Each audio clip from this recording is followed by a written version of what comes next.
Então aqui, meus amigos, o que que a gente percebe nesse movimento adventista? A continuação dele. Que novas luzes estão brilhando, tá certo? Deus ele está querendo comunicar mais luz a respeito da palavra de Deus.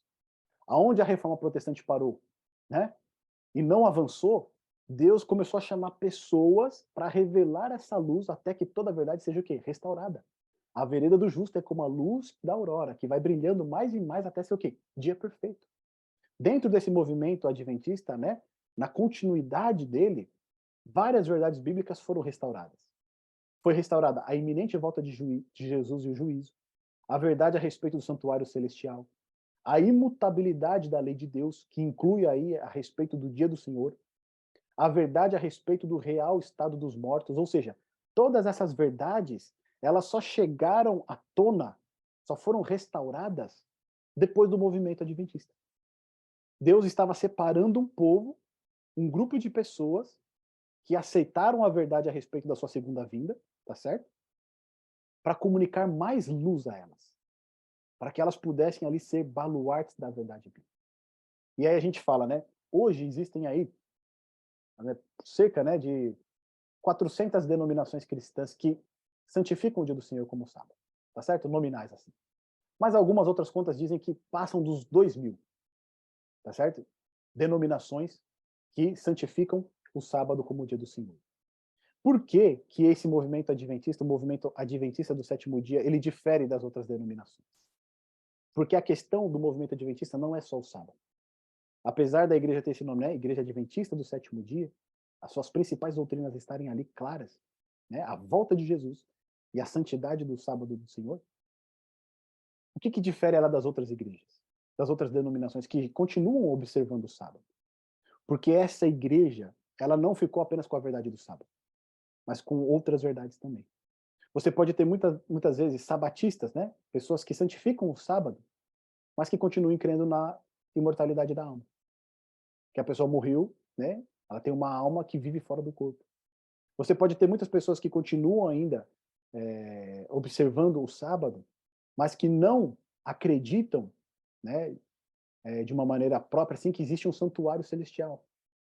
Então, a gente percebe que esse movimento que surgiu aí, lá no dia 21, né, de maio de 1863, quando foi oficialmente ali estabelecida essa igreja, fez 160 anos agora, em maio, ela é uma igreja que restabelece várias verdades que foram esquecidas. E mais importante, essas verdades, elas não são restabelecidas com um propósito de fechar. Ó, nós somos um grupo aqui fechado, temos essas verdades e todo mundo está errado. Não. Essas verdades, elas são restabelecidas com um propósito evangelístico, de levar essas verdades ao mundo, de anunciar essas verdades às outras pessoas, tá certo? Essa igreja, ela surge no movimento das 3 mensagens angélicas que nós estudamos lá em Apocalipse. As 3 mensagens de advertência ao mundo. Tá bom? Então é isso que difere, não é somente a questão do sábado, não é só a questão de você santificar o dia certo, mas restabelecer essas verdades e anunciar ao mundo essas verdades. E é nisso que esse movimento ele difere de todos os outros, né? Em um pouco mais de 160 anos, já são 20 milhões aí de membros, já está em todo o mundo, com escolas, com hospitais, com uma série ali de instituições, e a gente tem que fazer a pergunta: será que esse movimento não é abençoado por Deus? Será que esse movimento não é guiado por Deus? Como em tão pouco tempo cresceu de uma maneira exponencial, tá certo? Justamente por esse caráter o quê? De missão, de evangelizar, de não reter a verdade só para si, mas de espalhar essa verdade para as demais pessoas. Então, dito isto, meus amigos, qual que é a importância então de Deus levantar, né, esse movimento justamente nesse período aqui, lá em 1863? A gente viu pelos estudos de Daniel que o tempo do fim ele começa em 1798, certo? Então, antes da volta de Jesus, a verdade ela precisava ser restaurada por completo. E é por isso que Deus levanta esse povo.